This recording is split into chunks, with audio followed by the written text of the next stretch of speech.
ദേശീയ health claim exchange ഉടൻ ആരംഭിക്കാനൊരുങ്ങി കേന്ദ്ര ആരോഗ്യ മന്ത്രാലയം. ആരോഗ്യ ഇൻഷുറൻസ് ക്ലെയിം നടപടികൾ സുഗമമാക്കുവാൻ വേണ്ടിയുള്ള ഈ പദ്ധതി 100 ദിന കർമ്മ പരിപാടിയിലാണ് ഉൾപ്പെടുത്തിയിരിക്കുന്നത്. ഒരു വർഷത്തോളമായി നടക്കുന്ന പ്രവർത്തനങ്ങൾ വേഗത്തിലാക്കും.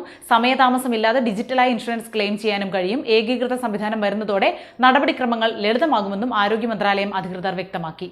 നാഷണൽ ഹെൽത്ത് അതോറിറ്റിയും insurance regulatory and development authority of ഇന്ത്യയും ചേർന്നാണ് ദേശീയ ഹെൽത്ത് ക്ലെയിം എക്സ്ചേഞ്ച് നടപ്പാക്കുന്നത്. ഇൻഷുറൻസ് കമ്പനികളും ആശുപത്രികളും പദ്ധതിയുടെ ഭാഗമായിരിക്കും. എല്ലാ ആരോഗ്യ ഇൻഷുറൻസ് ക്ലെയിമുകളും ഇതുവഴിയാക്കും. ഓൺലൈനായി നടക്കുന്നതിനാൽ നടപടികൾക്ക് കാലതാമസമില്ല. ക്ലെയിമുകൾ പാസ്സാക്കാനുള്ള ഭരണപരമായ ബുദ്ധിമുട്ട് ആശുപത്രികൾക്ക് ഒഴിവാകും.